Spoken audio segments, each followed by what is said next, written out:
गांव में कुंभ मेले की धूम थी। रमेश के बड़े भाई विनोद ने अपनी पत्नी सुनीता को कुंभ स्नान कराने भेजने का निश्चय किया, मगर परिवार में कोई साथ जाने को तैयार नहीं था।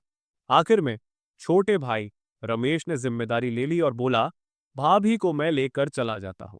नमस्कार दोस्तों, हमारे YouTube चैनल पर आप सभी का स्वागत है। अगर यह वीडियो आप सभी को पसंद आए तो वीडियो को लाइक करना और चैनल को सब्सक्राइब करना। सुबह सुबह दोनों बस से रवाना हुए। रास्ते में श्रद्धालुओं की भीड़ थी, लेकिन सफर लंबा था।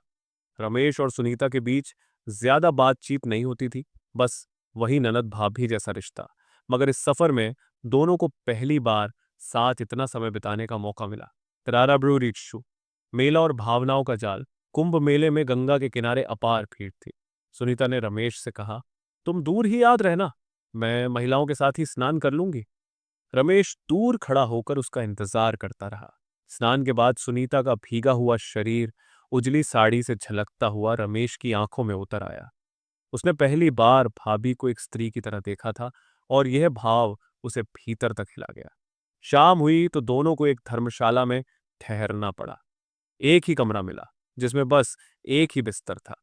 सुनीता ने झिझकते हुए कहा, मैं फर्श पर सो जाऊंगी। मगर रमेश ने कहा, नहीं भाभी, आप बिस्तर पर सो जाइए, मैं नीचे सो जाऊंगा। मगर रात लंबी थी, ठंड बढ़ रही थी और सुनीता कांप रही थी। रमेश ने देखा तो बोला, भाभी, ठंड लग जाएगी, ये कंबल ओढ़ लीजिए। सुनीता ने कांपते हुए कंबल ले लिया, मगर फिर भी उसकी कंपी नहीं रुकी।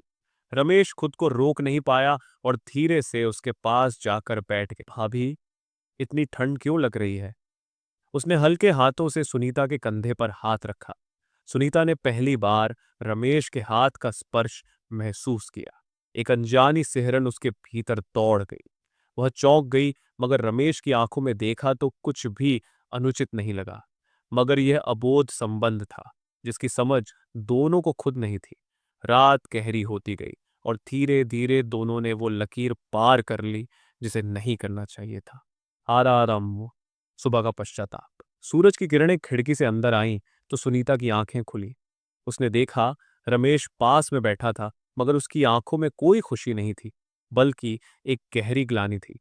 सुनीता ने कहा, हमसे बहुत बड़ी गलती हो गई रमेश। रमेश ने सिर झुका लिया। भाभी, मैं खुद को कभी माफ नहीं कर